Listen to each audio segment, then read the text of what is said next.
After a year-long investigation, there is no evidence that anyone hacked the server I was using, and there is no evidence that anyone can point to at all, anyone who says otherwise has no basis, that any classified material ended up in the wrong hands.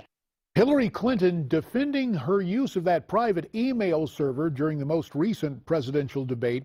Now, the watchdog group Judicial Watch today released responses they received under oath from Mrs. Clinton concerning her email practices. You may recall that organization submitted 25 questions on August 30th to Mrs. Clinton as ordered by U.S. District Court Judge Emmett G. Sullivan. Donald Trump called Mrs. Clinton out on the email scandal again yesterday during a rally in South Florida. Never in history have we seen such a cover-up as this. One that includes the total destruction of 33,000 emails, 13 iPhones, some by hammer, laptops, missing boxes of evidence, and many, many other things.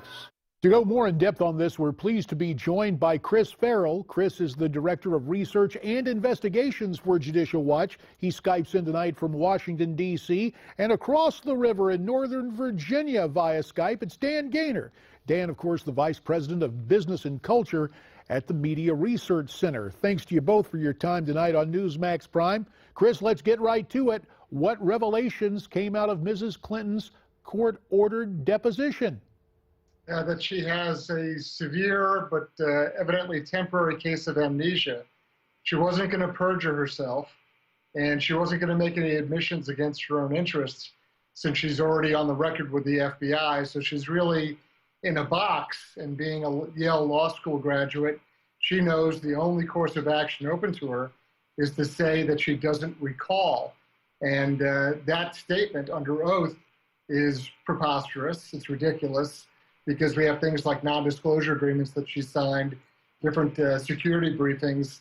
So there's already a record that shows that she did know about things like how to handle email and classification levels. And so, you know, what's been documented now, and of course we got her under oath, and not even the FBI had her under oath. We're the only organization in the country that's been able to do that.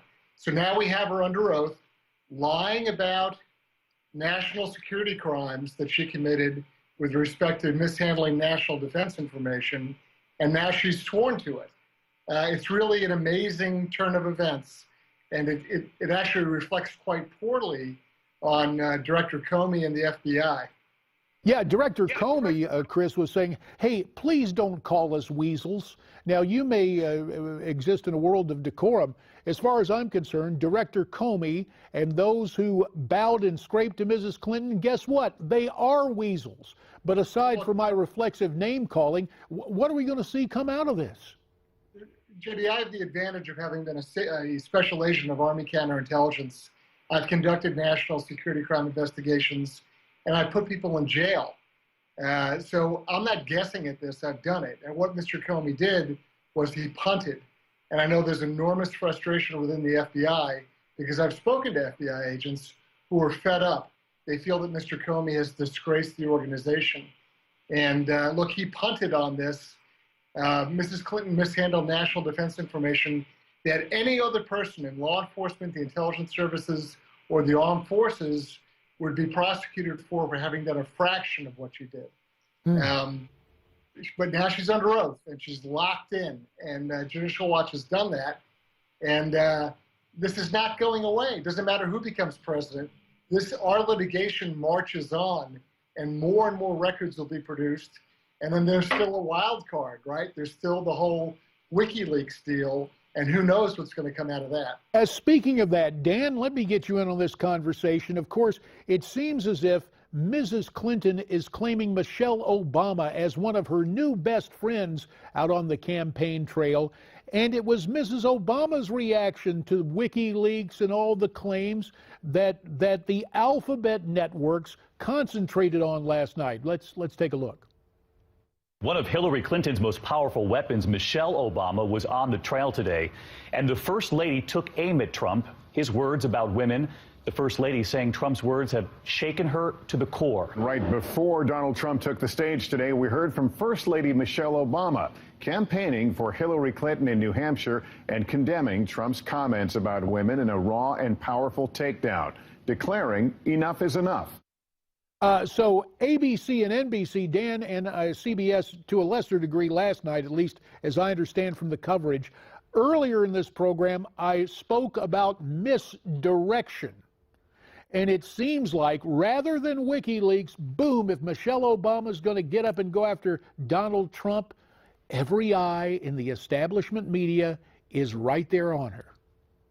Yeah, I love the way the media cover basically everything. The only way that they ever go back into history is if they want to go back into history.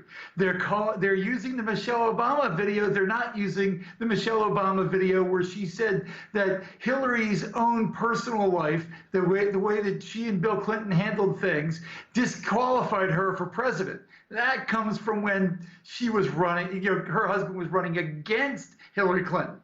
So they're not going to drag that up. Now everybody's kissed and made up. They're not going to go and dig up the embarrassing videos involving Juanita Broderick. This is a crisis in media where, according to news reports, we've got NBC trying to fix the presidential election. Rather than the media digging through WikiLeaks and trying to find dirt, they're actually suppressing news and information, trying to embarrass would-be President Trump, and trying to make sure that Hillary Clinton wins. This is unparalleled in American history. Chris, as you were listening to Dan's recitation, you were nodding quite vigorously. The reasons for your agreement from a hardened investigator's point of view. Well, I mean, I just find it remarkable from a cultural standpoint, from sort of the feminist ideology of those persons that would support and advocate and cheer on stage productions of the vagina monologues, and who would trumpet the success of books like 50 Shades of Grey, that they're somehow offended by rude commentary about sex and sexuality, and there's a tension here between what's trumpeted by the media, by Hollywood, by the entertainment industry as being good and fun and exciting, and then coarse language by a presidential candidate who, I'm not defending him, he's admitted he's wrong, but the level of shock value and the disturbance to me, it's inconsistent. It doesn't make sense. And Dan, as we look at Mr. Trump's reaction to this, he's not the kind of guy who just lets the other side take off with it.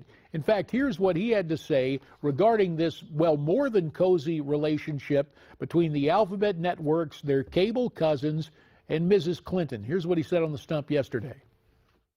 These attacks are orchestrated by the Clintons and their media allies. The only thing Hillary Clinton has going for herself is the press. Without the press, she is absolutely zero. And you saw that the other night in the debate, where some people said she made virtually a fool of herself. This is not presidential material, believe me. Dan, maybe not presidential material, but protected and pampered candidate, favored candidate, with a press corps that has decided journalism becomes advocacy for the Democrats. Yeah, Marco Rubio said it very well during the debates when he said that the media were a super PAC for her. And they've gotten worse. When the New York Times runs a front page column saying the most biased newspaper in America, the most liberal newspaper in America, isn't liberal enough and it needs to get more liberal because Trump must be defeated. And it's not just news, it's entertainment. We've seen 7 different NBC shows targeting Trump. They've got a Law and Order SVU episode that's coming up right before the election. But no, they're not trying to fix things, even though they held an 11-year-old tape and they were trying to maximize it so they could cut out their guy, Billy Bush, remove him from the tape so they didn't look bad, and so they could drop it right before a debate to maximize impact on the debate and the presidency. Curious case of timing. And just very quickly, Chris, if you could give me about 15 seconds, is that about as much coverage as the alphabet networks have given the revelations that you guys at Judicial Watch have come up with? Exactly. I mean, the amount of information we've uncovered in these emails is breathtaking. It shows real corruption, leveraging government positions for access through the Clinton Foundation. It's breathtaking, bald-faced corruption, and there's a thundering silence. We will have to leave it right there. Gentlemen, we thank you very much. We will talk again soon as this very curious campaign continues. Next on Prime, actor Kirk Cameron believes in the power of prayer. He's hosting a big event next week. We'll talk about it.